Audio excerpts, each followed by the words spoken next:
Hai, selamat pagi Sobat JKN. Kembali lagi dalam acara podcast Enjoy JKN. Kali ini kita kedatangan tamu dari teman kita yang mungkin sudah tidak asing lagi, tapi tidak ada salahnya untuk memperkenalkan diri kembali agar Sobat JKN yang belum kenal jadi kenal. Baik, terima kasih Mbak Henry. Halo Sobat JKN semua, perkenalkan saya Man Marianus sebagai staf penagihan di kantor cabang Maumere yang membawahi 3 kabupaten. Yang pertama Kabupaten Sika, kedua Kabupaten Flores Timur, dan yang ketiga Kabupaten Lembata. Dan terima kasih Mbak Henry sudah mengajak saya lagi di podcast yang kedua ya. Kedua karena sebelumnya kita membahas terkait dengan iuran JKN KIS, dan kali ini kita akan membahas terkait dengan program strategis BPJS Kesehatan yang akan membantu peserta JKN KIS. Wih, mantap sekali ya kata-kata pembuka perkenalan dari Kakak Man terkait pembahasan pada podcast hari ini ya, terkait rehab. Nah, apa sih itu rehab? Nah, mungkin bisa dijelasin sih, rehab itu bangun rumah, renovasi rumah atau bagaimana? Ya, ini harus kita jelaskan di awal. Sebelum kita bahas lebih jauh, kita harus mempertegas di awal bahwa program rehab ini bukan berarti BPJS Kesehatan memberikan bantuan renovasi rumah kepada peserta JKN. Rehab rumah ya? Ya, bukan seperti rehab rumah atau arti umum pada lainnya, tetapi rehab di sini sebenarnya singkatan dari rencana pembayaran bertahap, Mbak Andri. Jadi tujuan dengan adanya program rehab ini yaitu memberikan kemudahan dan keringanan kepada peserta yang memiliki tunggakan agar tunggakan itu dilunasi secara mencicil atau bertahap, Mbak Andri. Oh, berarti dibayar secara mencicil. Atau singkatnya kita bisa bilang ya program cicilan lah, biar lebih program enak didengar cicilan sama Sobat JKN semua. Oh, siap. Oke, kita lebih lanjut terkait rehab nih. Apa sih sebenarnya awal mula alasan kenapa adanya program rehab ini? Mungkin biar bisa sharing-sharing ke Sobat JKN. Ya, jadi Mbak Henry, kita tahu bahwa BPJS Kesehatan ini terus berupaya memberikan pelayanan terbaik kepada peserta. Jadi begitu ada permasalahan itu segera dievaluasi dan dicarikan solusinya. Dan program rehab ini bisa dikatakan program strategis yang memang membantu peserta untuk melunasi tunggakannya secara mencicil. Dan kalau kita melihat kenapa program rehab ini bisa diluncurkan, karena ada beberapa permasalahan. Permasalahan yang pertama itu rendahnya tingkat membayar dari peserta. Jadi rendahnya ability to pay dari peserta untuk melunasi tunggakannya. Terutama Mbak Indri pada saat COVID-19 ini dampaknya benar-benar dirasakan oleh peserta. Banyak sekali peserta yang menunggak karena memang finansial keuangannya itu sangat menurun sekali, dan dampaknya tidak hanya kepada perorangan, kepada badan usaha, pelaku-pelaku usaha juga. Itu sampai PHK banyak karyawannya sampai ribuan. Dan dampaknya juga kepada pemerintah daerah sampai melakukan refocusing anggaran ke COVID-19 untuk penanganan COVID-19. Itu permasalahan yang pertama. Permasalahan yang kedua, Sobat JKN sekalian, rendahnya tingkat keaktifan dari peserta, karena itu dia tadi banyak peserta yang menunggak iuran, dan alasan yang ketiga kenapa, karena masih banyak peserta setingkat nasional yang masih menunggak banyak, Mbak Andri. Karena menunggak. Tingkat keaktifannya saja itu ada di 45% untuk tingkat nasional. Kalau untuk di Kabupaten Sika sendiri itu ada di 25%. 25% dari total peserta PBPU itu sebanyak 22.000. Jadi hanya 5.000-an saja yang aktif, Mbak Andri, untuk di Kabupaten Sika. Berarti sebenarnya harapannya sih sebenarnya, karena kadang kan peserta ini menunggak banyak menunggak banyak, pengen aktif kepesertaannya. Jadi salah satu alasannya tadi.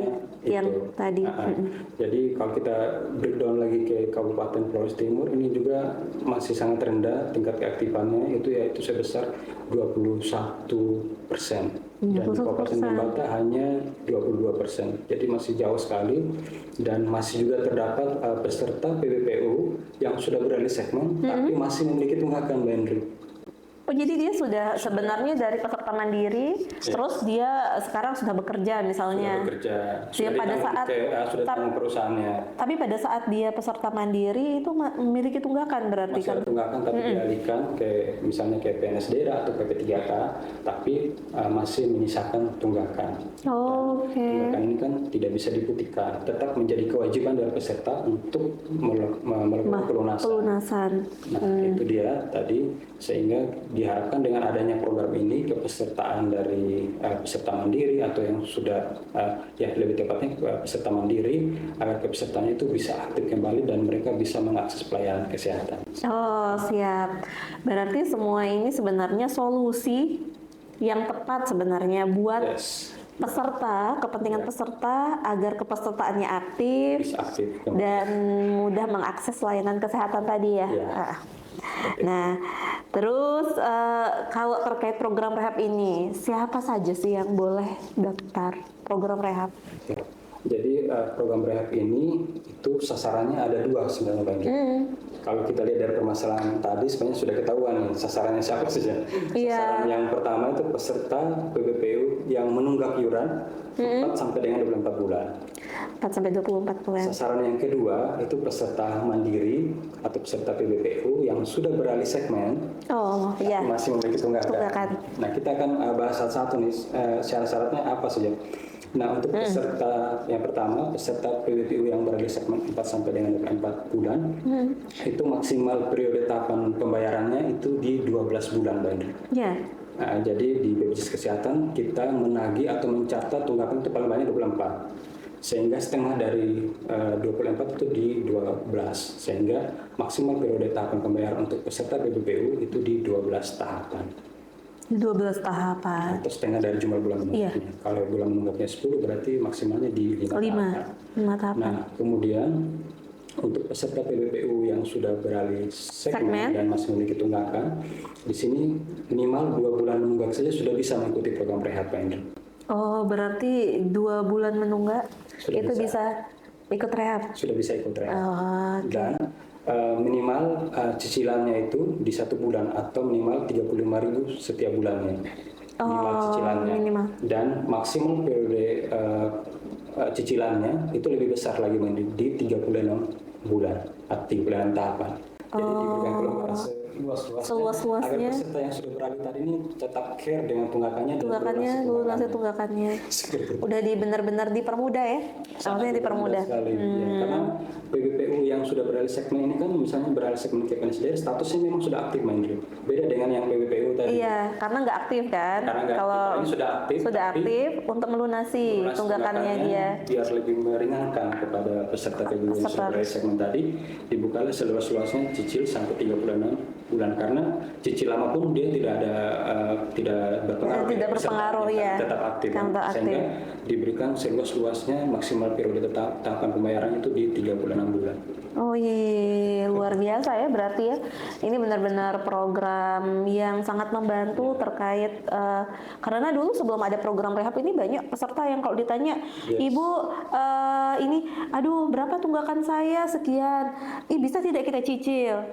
Itu pertanyaan yang sebenarnya sering ditanya sama peserta tuh, bisa nggak kita cicil gitu kan? Nah sekarang benar-benar direalisasikan kalau ada tunggakan bisa dicicil, gitu ya? Benar sekali, Mbak. Jadi di 2020 itu pas COVID-19 itu terasa sekali. Pertanyaan terkait bisa tidak dicicil itu bisa sampai ribuan sekali, Mbak. Bisa tidak dicicil. Cuman kebetulan saat itu program cicilannya belum ada, ya kita bilang mohon maaf tidak bisa, ini harus secara sekaligus. Nah di 2021 ada sebenarnya namanya program relaksasi. Relaksasi itu mirip lah dengan program cicilan, cuma terus dievaluasi agar ini benar-benar bisa meringankan peserta, sehingga di 2022 itu diluncurkan program rehab, program relaksasi otomatis digantikan dengan program rehab yang mungkin program rehab ini lebih sempurna ya dibandingkan dari program relaksasi sebelumnya. Sempurna. Betul. Nah terus kalau misalnya mau mendaftar rehab nih gimana sih caranya? Nah, untuk mendaftarkan program rehab ini caranya itu melalui 3 kanal pendaftaran, Mbak Indri. 3 kanal pendaftaran. Ya, 3 kanal pendaftaran. Kanal yang pertama, Sobat JKN semua itu bisa mengakses secara mandiri melalui aplikasi mobile JKN, atau yang kedua bisa melalui care center 165, langsung telepon saja. Dan yang ketiga bisa ke kantor BPJS Kesehatan terdekat. Oh, berarti ada 3 ya pilihannya ya. Kalau misalnya yang misalnya bisa diakses di mana saja itu apa tuh? Misalnya kalau nggak sempat datang ke kantor. Bisa melalui aplikasi mobile JKN. Aplikasi mobile JKN. Cukup dengan HP saja. Sambil ngopi-ngopi, sambil ya karaoke bisa lah dari aplikasi mobile JKN. Tinggal klik selesai. Langsung selesai daftar ya, langsung mendaftar rehab. Di mana saja dan kapanpun. Di mana saja kapanpun. Ya, jadi semakin sebisa mungkin sudah sangat dipermudah lah sama BPJS Kesehatan, tanpa harus ada keluhan, saya tidak ada waktu. Tidak ada waktu. Belum ada ini, belum ada itu, segala macam. Jadi dibuka benar-benar kanal pembayaran sebanyak 3, dan ini dirasa memang cukup efektif bagi peserta untuk melakukan registrasi atau pendaftaran. Berarti ini pendaftarannya. Nah, ini daftar ya berarti ya? Daftar ya? Daftar. Mungkin saya bisa kasih sedikit gambar nih kalau daftar secara mandiri melalui aplikasi mobile JKN seperti apa. Biar Sobat JKN bisa biar tahu mengaplikasikan di aplikasi ini saya harus klik apa, pilih apa gitu. Boleh. Jadi yang pertama-tama harus punya HP dulu. Oh iya benar, harus punya HP dulu. Harus HP dulu. Tapi kalau nggak punya HP bisa pinjam HP tetangga kan? Oh bisa juga. Oh enggak, tapi ini terkait aplikasi mobil JKN itu kan terekam sama data pribadi ya? Ya sebenarnya bisa saja yang penting bukan selimut tetangga yang dipinjam. Gitu ya. Nanti bahaya ya kalau. Jadi melalui aplikasi mobil JKN yang pertama ada HP Android yang bisa mengakomodir. Betul. Kemudian download aplikasi mobile JKN, registrasi di sana. Prosesnya sudah sangat mudah sekali, dan ketika berhasil login di sana ada fitur yang namanya New Rehab 2.0. New Rehab 2.0 udah ada ya, bisa dicari ya. Bisa dicari, mudah sekali, sudah langsung ada di tampilan di situ. Pertamanya itu ketika diklik maka akan muncul informasi seputar rehab. Oh iya. Rehab, ketentuan-ketentuan seperti apa. Ketika itu diklik, kalau kita memenuhi persyaratan, Mbak Indri, maka akan dibawa ke halaman berikutnya. Tapi kalau kita tidak memenuhi persyaratan, Sobat JKN semua, maka akan muncul warning. Keluarga ini tidak berhak mendaftarkan program rehab. Oh begitu. Otomatis ya. Kalau misalnya tadi kriteria dia menunggak tapi hanya 3 bulan, belum 4 bulan, berarti tidak bisa mendapatkan. Oh iya.